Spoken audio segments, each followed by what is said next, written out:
Hari ini Aing nak sharing sebuah kereta yang telah dijual dari kedai Aing sini. Customer ni beli secara cash berapa minggu yang lepas. Setelah customer ambil kereta Myvi ini, tiba-tiba ada jadi isu terhadap kereta ni. Apa yang telah berlaku adalah isu dari bahagian enjin yang menyebabkan asap putih keluar banyak di bahagian exhaust. So segera saya minta customer pulangkan kereta kepada Aing dan saya berjanji saya akan tanggungjawab sepenuh terhadap apa-apa isu enjin yang berlaku. Kereta ini selepas saya ambil dari customer, terus saya hantar kepada bengkel. Seperti yang anda boleh nampak, sebiji enjin telah diturun oleh foreman dan foreman dapati hanya seal saja yang rosak menyebabkan asap putih berlaku. Tetapi cara Aing ini agak membuat orang pelik. Terus saya minta foreman tu, sebabkan anda pun sudah buka, kalau anda nampak keadaan enjin tu ada mana-mana yang kerosakan lagi, tolong repairkan. Last, foreman ini tambah lagi repair grand wow bahagian enjin ini.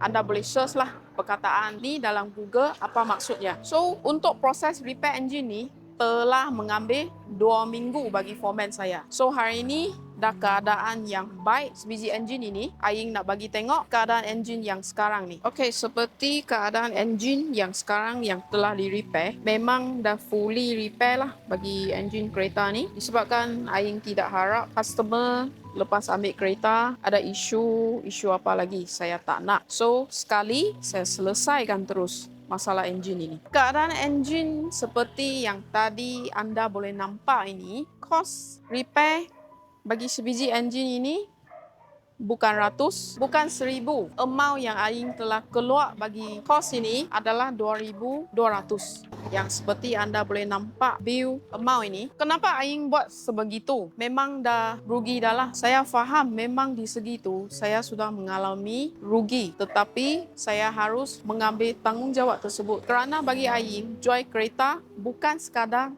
jual saja. Seperti yang Aing selalu sebut, selepas ambil kereta dari kedai saya dalam masa 7 hari, jika jadi apa-apa isu terhadap enjin dan gearbox kereta, kontak balik tim saya tengok keadaan. Jika benda yang harus saya tanggungjawab, saya tetap tidak mengelak. Ini cara Aing. So, apabila anda beli sebuah kereta, bukan hanya sekadar tengok harga murah, yang penting fokus pada cari seller yang bertanggungjawab. Saya Aing, gadis Yuska Utara dari Bun Lee, Kedah.